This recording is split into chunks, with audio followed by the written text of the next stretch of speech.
வணக்கம் நண்பர்களே, அனைவருக்கும் இனிய ஆங்கில புத்தாண்டு நல்வாழ்த்துக்கள். இந்த புத்தாண்டு பிறந்த அடுத்த சில நாட்கள்லேயே தமிழ் சினிமா ஆவலுடன் எதிர்பார்க்கிற இரண்டு பெரிய படங்கள் ரிலீஸ் ஆகின்றன. ஒரு படம் விஜய் நடிச்சு ஜனநாயகன், இன்னொரு படம் சிவகார்த்திகேயன் மட்டுமல்ல, சிவகார்த்திகேயன், ஜெயம் ரவி, அதர்வா இவங்க எல்லாரும் நடிச்சிருக்கிற பராசக்தி ரிலீஸ் ஆக போகுது. இந்த பராசக்தி இந்த படத்தினுடைய வெளியீட்டை பலவாறு தாக்கி பேசுகிறாங்க, ஒரு குறிப்பிட்ட சிலர் மட்டும். அது ஏங்கிறத நான் அப்புறமா சொல்கிறேன். பொதுவாக நல்ல படங்களை பார்க்கணும் அல்லது பொழுதுபோக்கு படங்களை பார்க்கணும் அப்படின்னு விரும்புகிற சினிமா அன்பர்கள் இருக்காங்களே, அவங்க ஒரு திருவிழா காலத்தில், பண்டிகை காலத்தில் நிறைய படம் ரிலீஸ் ஆகணும் அப்படின்னு தான் எதிர்பார்ப்பாங்க. ஏன்னா வெரைட்டி ஆஃப் சினிமா அப்போ பார்க்க முடியும். ஒரு படம் இப்படி இருக்கும், இன்னொரு படம் டாப்பாக இருக்கும், இன்னொரு படம் சுமாராக இருக்கும், இன்னொரு படம் கமர்ஷியலாக பயங்கர என்டர்டெயின்மெண்ட்டாக இருக்கும். இந்த வேரியேஷன் இருந்தால் தான் படம் பார்க்குறவங்களுக்கு உற்சாகமாக இருக்கும். பல ஆண்டுகளுக்கு முன்பு இப்படித்தான் இருந்தது நிலைமை. அதுக்கப்புறம் தான் அந்த ஹீரோக்களோட மொனோபொலி, தனியாக சோலோ ரிலீஸு அப்படிங்கிற கான்செப்ட் வந்ததுனால இந்த ஒரு படம் அல்லது ஒரு பெரிய படம் ரிலீஸ் ஆகும், அது கூட ஏதாவது 1-2 சின்ன படங்கள் ரிலீஸ் ஆகும். அதாவது காம்படிஷனில் இல்லாத மாதிரி இருக்கிற படங்கள். இதுதான் இப்போ அண்மை கால ட்ரெண்டாக இருக்குது. இப்போ இந்த பொங்கலை பொறுத்த வரைக்கும் 2 பெரிய படங்கள் வெளியாகின்றன. இந்த பெரிய படங்கள் வெளியாகணுங்கிறது பெரிய சினிமா அன்பர்களுடைய ஆசையாக இருக்குது. ஆனால் ஒரு படம் தான் ரிலீஸ் ஆகணுங்கிறது அந்த தற்குறிகளுடைய பேராசையாக இருக்குது. அதாவது ஒரு ஒரு ஒரு திரைப்படத்தோட இணைந்து இன்னொரு படம் ரிலீஸ் ஆனால் என்னென்ன பிரச்சனை வரும் அப்படின்னா, ஒரு பிரச்சனையுமே இல்லை. தியேட்டர்கள் குறையும், அவ்வளோதான். முதல் நாள் வசூலுங்கிறது அல்லது முதல் வார வசூலுங்கிறது கண்டிப்பாக சில கோடிகள் குறையும், இவ்வளோத்தானே தவிர மற்றபடி படம் நல்லா இருந்துச்சுன்னா அந்த படம் ஒரு 10 நாள் எக்ஸ்ட்ரா ஓடுச்சுன்னா அதில் சம்பாதிச்சிட போகிறாங்க. இந்த ஜனநாயகன் படத்தை எடுத்துக்கிட்டா அவங்களுக்கு ஆரம்பத்துலேருந்தே படத்து மேலே நம்பிக்கை இல்லை, ஆரம்பத்துலேருந்தே. ஏன்னா அந்த எச் வினோத் ஆக்சுவலாக கமலுக்கு உருவாக்கிய கதையைத்தான் விஜய்க்கு பண்ண போறாரு, அப்படிதான் அப்போ பேச்சு இருந்தது. ஆனா விஜயுடைய நோக்கம் இந்த படத்தை தன்னுடைய அரசியல் வெற்றிக்கு பயன்படுத்தணும் அல்லது தேர்தல் நேரத்தில் தன்னை பற்றி அதிகமாக பேசுவதற்கு ஒரு கருவியை அந்த படத்தை பயன்படுத்தணும் அப்படிங்கிறது விஜயுடைய எண்ணம். அதனால தான் இந்த படம் இந்த ஆண்டு 2025ஆம் ஆண்டு தீபாவளிக்கு வெளியாக இருந்தது. ஆனால் அதை போஸ்ட்போன் பண்ணது யாருன்னா விஜய் தான்.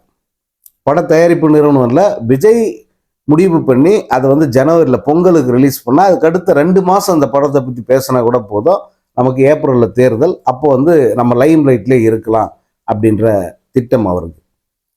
ஆனால் இந்த பராசக்தி திரைப்படத்தை பொறுத்த வரைக்கும் அவங்க 2026 பொங்கல் அப்படிங்கிறத இந்த ஆண்டின் தொடக்கத்திலே சொல்லிட்டாங்க. ஆரம்பத்தில் இந்த ஆண்டு 2 சிவகார்த்திகேயன் படம் வரும் அப்படின்னு சொல்லியிருந்தாங்க. ஒரு படம் மதராசி, அந்த படம் ரிலீஸ் ஆன கையோட இந்த பராசக்தியும் வந்துடும் அப்படின்ற மாதிரி பேச்சு இருந்தது. ஆனால் மதராசி திரைப்படம் ரிலீஸுக்கு தயாராகும் போதே சொல்லிட்டாங்க, பராசக்தி இந்த ஆண்டு கிடையாது, பொங்கலுக்கு தான் நாங்கள் ரிலீஸ் பண்ண போகிறோம், அது பொங்கல் ஸ்பெஷல் அப்படின்னு சொல்லிட்டாங்க. அதுக்கப்புறமா தான் ஜனநாயகன் தள்ளி போகுது. ஜனநாயகன் ஜனவரி 9 அப்படிங்கிற தேதியே எப்போ வருதுன்னா இவங்க சொன்ன பிறகுதான் வருது. இவங்க 14ன்றாங்க, அவங்க 9ன்னு சொல்லிட்டாங்க. இதில் கிளாஷ்ன்றது என்ன இருக்கு? இது பிளான் பண்ணி எதுவும் பண்ணதில்லை. ஆனால் இப்போ இந்த 2 படங்களும் ஒரே நேரத்தில் ரிலீஸ் ஆகிறது தான் எங்களுக்கு நல்லதுன்னு சொல்லிட்டு தியேட்டருக்காரங்க இப்போ ஃபீல் பண்ணுறாங்க. ஏன்னா இந்த படம் மட்டும் ரிலீஸ் ஆகி ஒரு 4 நாட்கள் ஓடின பிறகு பராசக்தி ரிலீஸ் பண்ணும்போது தியேட்டர் இல்லாமல் போயிடும். இது டாமினேட் பண்ணும். ஜனநாயகன் கண்டிப்பாக 10 நாளைக்கு இந்த படம் ஓடணும்னு சொல்லிட்டு பிடிவாதம் பிடிச்சி தியேட்டரை ஷிஃப்ட் பண்ண விடாமல் இம்சை பண்ணுவாங்க. அப்படிங்கிறதால இந்த படமும் வரட்டும் அப்படின்னு சொல்லிட்டு அந்த விநியோகஸ்தர்களும் தியேட்டருக்காரங்களும் வேண்டி கேட்டுக்கிட்டதுனால தயாரிப்பாளர் இதை ப்ரீபோன் பண்ணுறாரு. இதை 5 நாட்கள் முன்பாக 10ஆம் தேதியே ரிலீஸ் பண்ணுறாரு. 14க்கு பதில் 10ஆம் தேதின்னு சொல்லி அறிவிச்சிட்டாங்க. இப்போ அந்த தேதி, அந்த அறிவிப்பிலிருந்து ஆரம்பிச்சது தான் இந்த கதறர்கள், தாவேகா, தற்குறிகள், விஜய் ரசிகர்கள், விஜயுடைய வெறியர்கள், இப்படி எப்படின்னா சொல்லலாம். இந்த கும்பலுடைய கதறலுங்கிறது அப்போ இருந்து தான் ஆரம்பிக்குது. இது எங்க வரைக்கும் போகுதுன்னா இந்த மலேசியாவில் நடந்த ஆடியோ லான்ச்சு, அந்த ஆடியோ லான்ச்சில் விஜய் மறைமுகமாக பேசுகிறப்பல சுட்டி காட்டி, அதே போல் படத்தோட இயக்குனராக இருக்கிற வினோத் பொதுவாக வந்து அவர் கொஞ்சம் ஜென்யூனான ஆள். நானே கூட சொல்லியிருக்கேன், சமூக அக்கறை கொண்ட படங்களை எடுக்கக்கூடியவர் அப்படின்னு சொல்லியிருக்கேன். ஆனால் அவர் வந்து இந்த விஜய்க்காக வந்து அவர் அவ்வளோ தூரத்துக்கு கீழே இறங்கி சிவகார்த்திகேயனை குறி வச்சு தாக்கி பேசுகிற அளவுக்கு வந்து அவர் போயிட்டார். இப்போ அந்த இதில் ஆடியோ லான்ச்சில் அவர் அப்படி தான் பேசியிருப்பார். என்ன கேப்பில் வந்து ஏதோ பண்ணிடுவாங்க அப்படிலாம் வந்து சொல்கிறார். சரி, அது போகட்டும். இப்போ இந்த படத்தை பொறுத்த வரைக்கும் இந்த படத்தினுடைய இயக்குனருக்கும் சரி, படக்குழுவுக்கும் சரி, படத்தின் நாயகனுக்கும் சரி, அந்த படத்தின் மீது பெரிய நம்பிக்கை இல்லை. நீங்கள் அவர்கள் பேசுகிற எல்லாத்தையும் கேட்டிங்கன்னா அதை ஈஸியாக புரிஞ்சுக்கலாம். படம் என் படம் பேசும், அது எப்பேற்பட்ட படம் கிளாஸுக்கு வந்தாலும் என் படம் நிற்கும். காரணம், என் படம் கண்டென்ட் வந்து ரொம்ப ஸ்ட்ராங்காக இருக்குது, ஜனங்களுக்கான ஒரு நல்ல மெசேஜ் நான் வச்சுருக்கேன். அப்படியெல்லாம் வந்து நினச்சா, அந்த மாதிரி நம்பிக்கை இருந்தால் அவங்க ஒரு நாளும் வந்து இந்த மாதிரி பேசவே மாட்டாங்க.